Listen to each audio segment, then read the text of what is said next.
Okay, so why are you depressed? What is the cause of your depression? What is the root cause? And what are some ways that you can start to get a handle on it?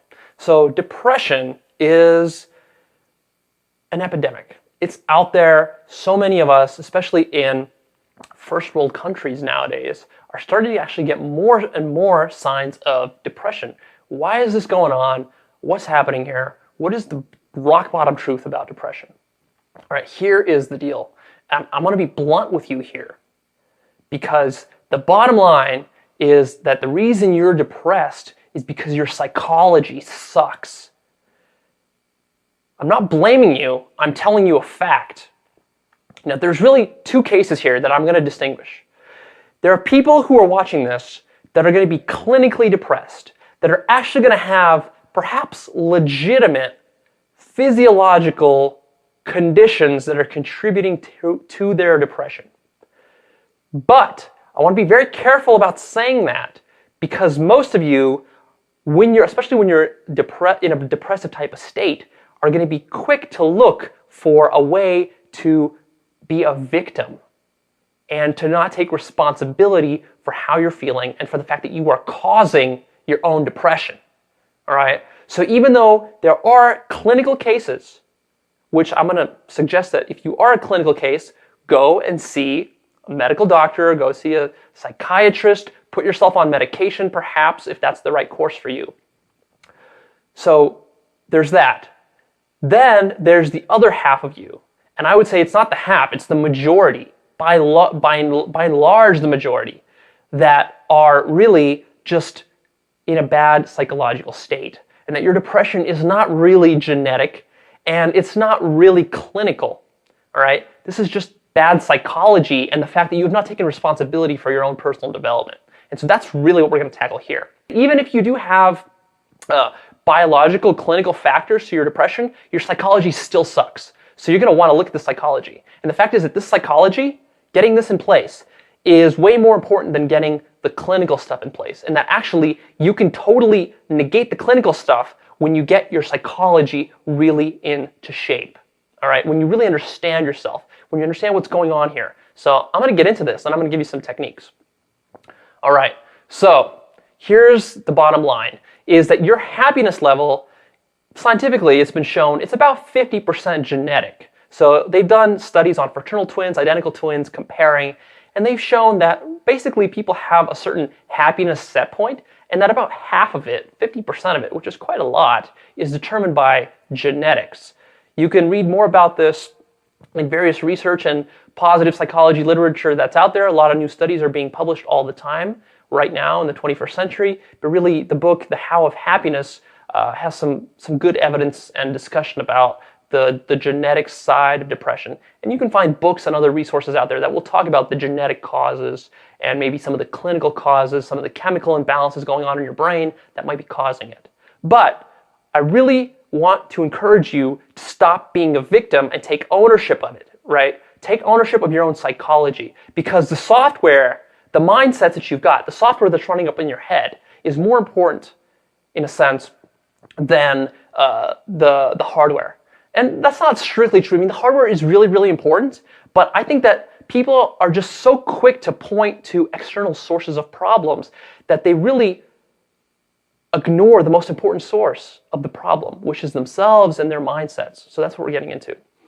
All right, so the biggest reason that you are depressed is because you are too identified with yourself.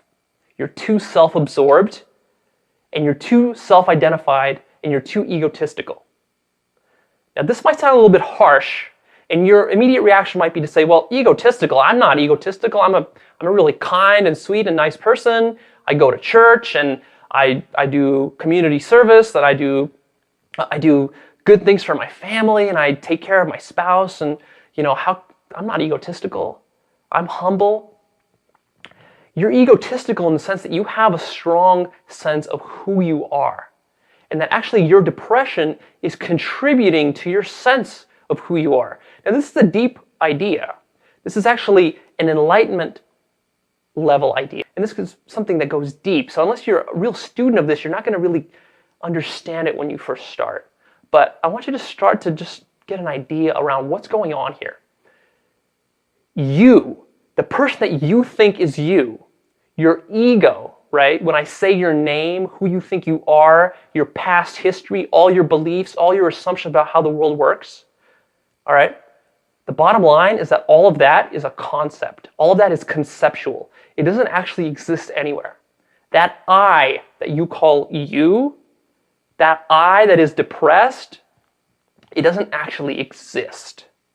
Now, it's one thing to understand this conceptually and intellectually. It's another thing to actually be aware of it on an experiential being level.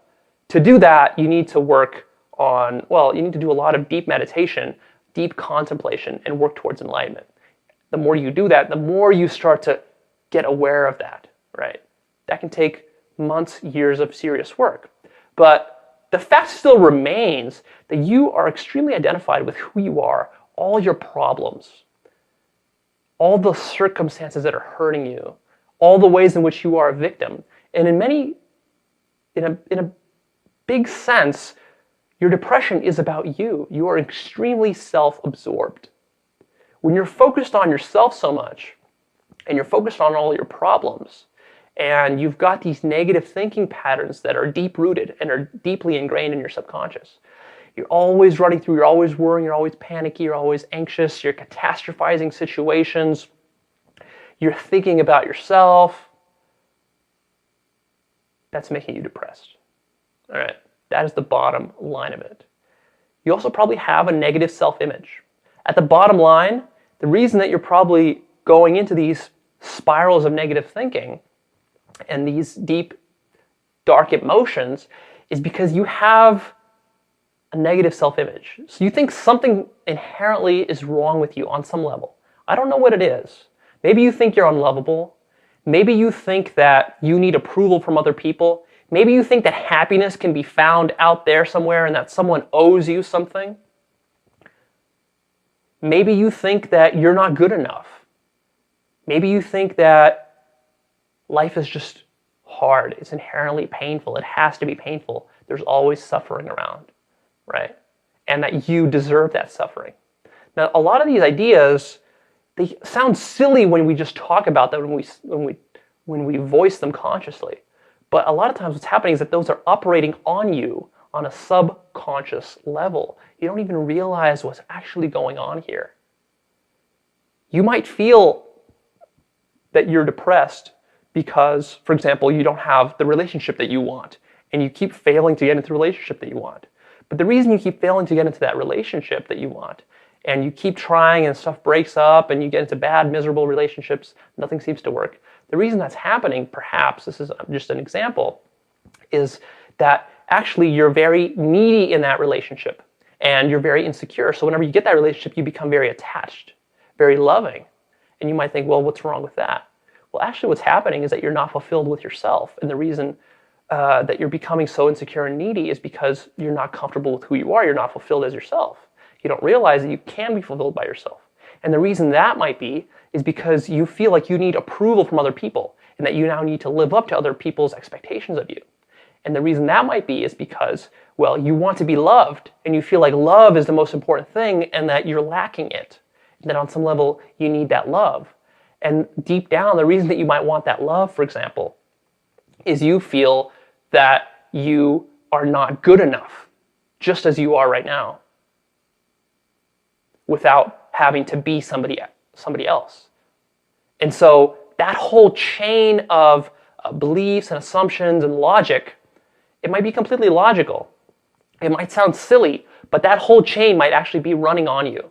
And I can bet that a lot of people watching this, if thousands of people are watching this, that a good percentage of you have that exact chain of reasoning going through, which is causing you your miserable relationships. And that pattern will always keep running because that is the subconscious, those are the subconscious layers. So that might be creating a lot of depression for you, right? You have to start to get more in touch with what's really, really going on there. And start to realize that a lot of this stuff is just bullshit. A lot of it is past conditioning from past traumatic experiences, from childhood, from early adulthood. Maybe you've had some bad breakups, you had some trauma, and so those things are holding you back. But that is your personal past history. That is not the case right now. In fact, I can guarantee you that if we put you into a meditation program where we forced you to meditate for an hour every single day for, let's say, 6 months, if we forced you to do that, then your depression would be either entirely lifted or it would make a really big impact on your depression. Because what meditation does, for example, is it puts you in the present moment. And this is a fact, all right? This is not a concept. If you right now you can do this exercise. If you right now drop your past history completely, forget about it, just at least for a second. Forget your past history. Forget your future history. Forget that you have a future. Forget that you have a past. Be completely in the moment right now. Get rid of every single thought that you have in your mind. Get rid of your idea of yourself.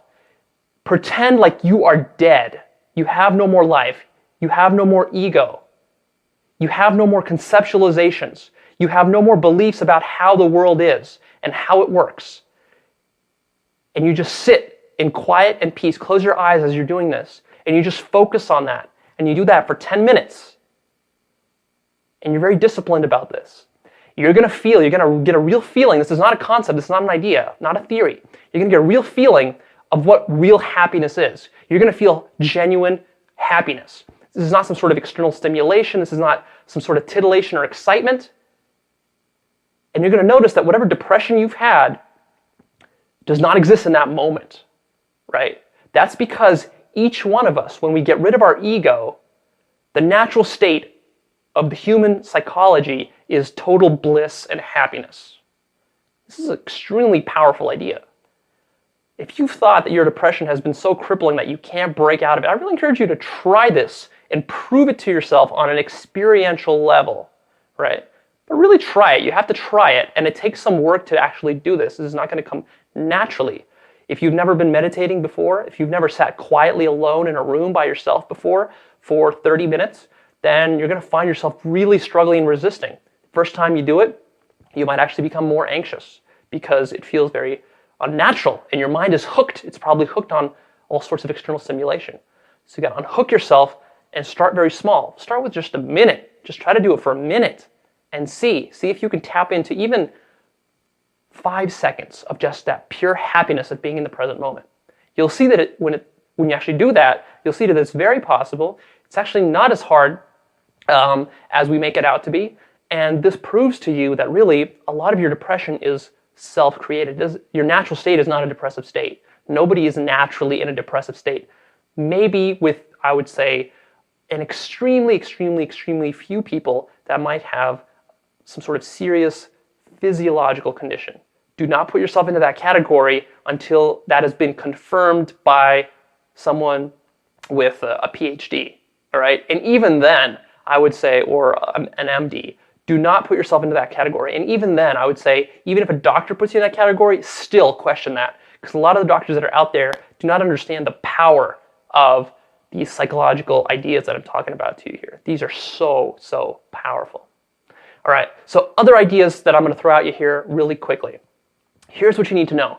Other reasons that you could be in depression. Most definitely you are in depression because of this root cause. But then there's other things that are adding on to it. Here are some other things. One is that you're not living in integrity with your values. All right, each of us has core values that are important to us. And when you're not living and honoring those on a practical level every single day, then you become lazy, undisciplined, you start to feel guilty, you start to procrastinate, right? So maybe that's just not splurging on that ice cream. Maybe it's waking up on time. Maybe it's going to the gym. Maybe it's getting to work on time. Maybe it's doing your work well. And when you're not doing these things, you're breaking your values, that's making you miserable, and it's feeding into your depression. It's not really causing it, I would say. I'd say it's feeding into it. Another thing I would say that is feeding into your depression, and is actually a symptom and an outgrowth of this ego problem that you have, is being inauthentic and fake around people, and being fake with yourself. It's not being honest about the emotions that you're actually feeling. It's being around people and trying to please other people, trying to live up to other people's standards and expectations, society's expectations. It's not being independent and realizing that actually you are totally happy and blissful in your natural state when you're not thinking any kind of crazy thoughts, and that you do not need anybody to fulfill you. And in fact, nobody else in life can fulfill you. No human being can fulfill you. No external object can fulfill you. This is all a question of your inner psychology. This is a problem not just for depressive people. This is a problem for almost everybody out there, is not realizing that you could not find deep fulfillment in anything external. It's all internal. So starting to get around that and being more authentic, especially being more authentic with people, right? You're so worried about rubbing somebody the wrong way, saying something wrong to somebody, getting someone's disapproval, that is destroying you, right? You're so worried about not being able to live up to some image of how maybe you should look, or how successful you should be, or maybe even how you should feel, or how many friends you have, or the kind of parties and places that you go to, or the house that you live in, or the clothes that you wear. You're so worried about that, and you don't realize that that stuff cannot make you fulfilled anyways, even if you had it all in place. So you really are misunderstanding what fulfillment and happiness is on a deep level. All right, so solutions. Let's quickly talk about some of the solutions. The fundamental solution is to start to do introspection and understanding of how your ego is creating your depression. You have to start taking responsibility.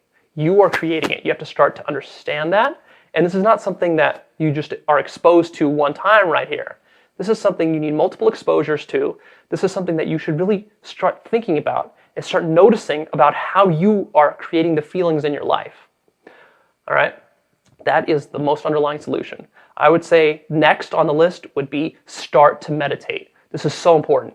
If you're a person with depressive symptoms, you need to start meditating at least 20 minutes every single day as though your life depended on it. For some of you, it actually might. So start meditating. I have other videos to talk about meditation, the benefits of meditation, how to do meditation. There are millions of books and resources out there. Join a meditation class, do it yourself, do it with a friend. I don't care. Build a habit of it and follow through on that, right? And stick with it. Stick with it, and you're going to see some amazing results. Another thing that you can do to really boost your meditation, to boost your mood, get yourself out of depression, is to start exercising consistently. There have been actually studies that have been done that have shown that exercise is equally effective as Zoloft in controlled studies of relieving depressive symptoms. This study has been talked about in the book The How of Happiness by Sonia Lyubomirsky, and I'm sure you can find it in other places as well. But this is actually a powerful finding, is that an antidepressant and exercise can have an equal impact on lifting your depression. And in fact, that study that they did showed that exercise is better because the exercise produces more lasting results. Because when you take yourself off the antidepressant, you're back in your depressive mood. Whereas if you're doing your exercise, and even if you get off that exercise, the results of it last longer. Plus, the exercise is good for you anyways. You should be exercising anyhow. So that's another one. All right. Then I want you to do the little things that you know you need to be doing. Wake up on time. Get to your job on time. Do your work well. Eat healthy. All the little things that are important to you, start doing them. And if you don't know what's important to you, start to clarify that. Values clarification. I talk about value identification. Many other places you can get coaching on that to really get your values, to understand who you are and what's important to you, then start living to those principles. Of course, life purpose. If you're depressed, I can definitely guarantee you've got no life purpose. You probably don't. Because if you've got a strong sense of purpose and you know what you're committed to creating in life, and your life is not about yourself, but it's about serving others, it's about having creative impact, it's very hard to be depressed. That's why I'm rarely depressed, is because I have a very strong sense of life purpose. I've worked on it a lot. So get your life purpose into play. And then if you really want to get a handle on depression, and not only that, but take it to the most highest level possible, I encourage you to look into serious meditation work, serious contemplation work, really research the idea of ego, your subconscious mind, and enlightenment, and commit yourself to that spiritual work that you do with enlightenment, because what that is going to do is that's going to put you in that present blissful state that you are naturally capable of being in. And that is going to completely shift you, because right now you're in the exact opposite of all that. All right? It's not enough to just get yourself out of depression. I mean, what is that? Who wants to just come out of a depression to a normal kind of life? That's probably why you're depressed in the first place. You don't really have a strong sense of purpose. I want you to set some huge goals for yourself. I want you to set an amazing vision for yourself. You're not just going to get out of this depression. You're going to go on to create amazing things, to empower people, to start a cool business, to live an amazing career, to produce great art, whatever it is, to start a family. I want you to get in touch with that and really get through this and live an awesome, amazing kind of life where you're completely fulfilled and depression is just a figment of the past.